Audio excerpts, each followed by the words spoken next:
Okay, welcome back to this week's online lecture. This is the 5th week, so I hope by now you got familiar with this flipped class learning style. Okay, the title of this week's lecture is chapter 26. It is current and resistance. And then let's first review what we have studied the last lecture. The most important topic last week was a capacitor. So we learned what a capacitor is and what it is for. Remember that capacitor is a device which stores electric charges. And then we also learned the definition of capacitance. What was the definition of a capacitance? Capacitance was the amount of charge stored divided by the potential difference. Okay. And we also learned how to calculate capacitance of a capacitors with simple shapes, parallel plate capacitor and cylindrical capacitors. These are the simple shapes we have studied. And also how to calculate capacitance for many capacitors connected to each other. Okay. And we also studied how much energy stored in a charged capacitor. And finally, we learned what happens when a capacitor is filled with a dielectrics. So remember what happened? The capacitance could increase by filling the capacitor with a dielectrics. Okay. And in this lecture, we will discuss what electric current is and study the Ohm's law, which defines the resistivity. And we will see what happens when current flows in a resistive circuit. And we will finally learn there are various types of conducting materials. Okay, let's try another simulated experiment. This time, this simulated experiment is about the circuit with battery and a resistor. Okay. Here in this simulation, we have a battery and some kind of material which are connected by wires. Okay, and this battery can supply electric potential of 2.88 volt. Let's play. Okay, now some things are moving, right?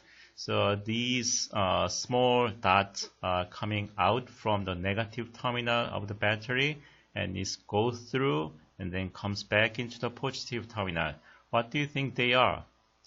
Right, they are electrons. We say the current will be flowing from the positive terminal into the negative terminal, but in fact electrons are negatively charged. And most of the time, what is flowing in the current are electrons. So remember that the direction of the electrons flow is in fact opposite with respect to the direction of the current flow. Okay, that's something you have to remember. And here there are some green and larger spheres which are bouncing off, right? What do you think they are?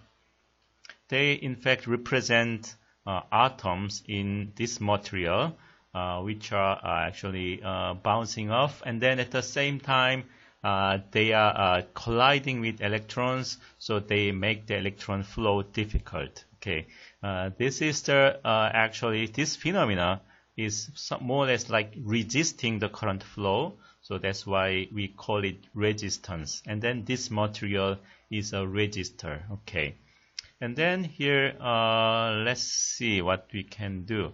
Let's try to actually change the voltage. If you change the voltage, and then let's make it say up to 9.12, and then you can see that the electron flows is moving faster. Okay, I forgot to mention that this meter measures the amount of current, which is the amount of charge flowing per unit time.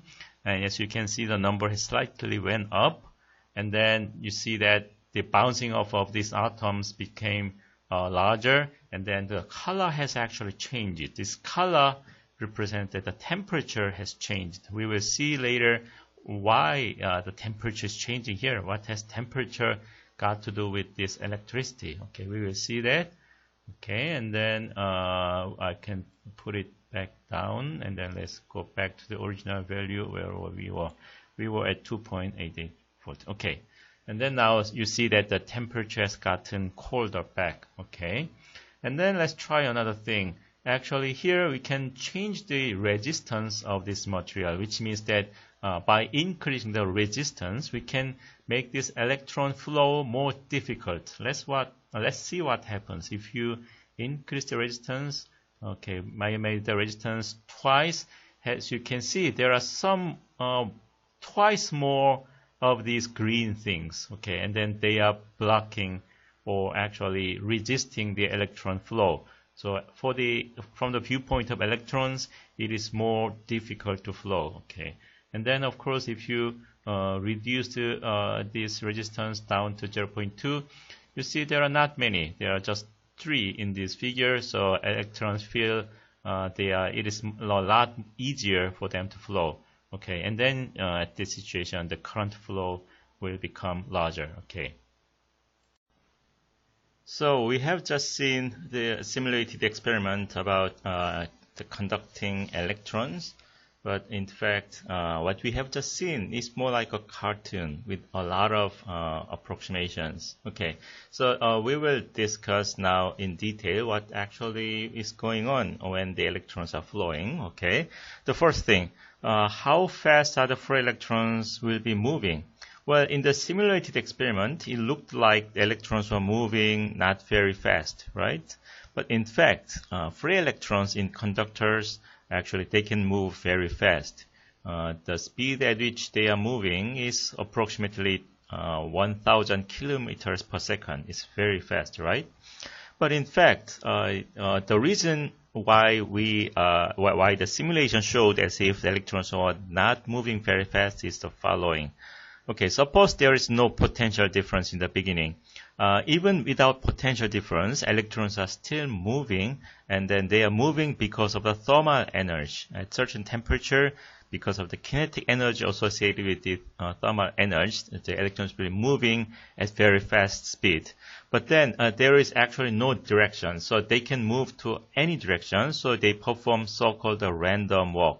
So visually, it's more like this. Okay, they are moving at any direction, and after a certain period of time, it will have moved from the original position to the final position, and then we can show the net displacement factor like this, and then while each black arrow represents the movement at very fast speed, but then eventually it's not moving very much, it's moving only by this much.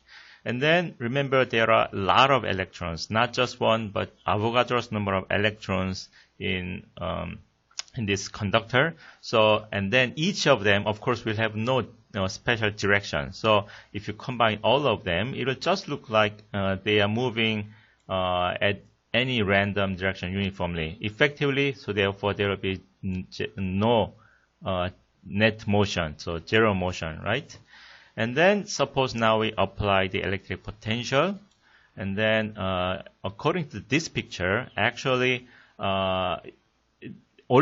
this random walk is so fast, so it's not changing much, but apply the electric potential only slightly modifies the motion. So therefore, if you take this circle as the original motion represented here, after applying electric potential, there will be electric field, and as a result, this net displacement will be something only slightly shifted to the positive direction. Actually, a positive side of the electric potential, which means it's shifted along the negative direction of the electric field. Why? Why negative direction?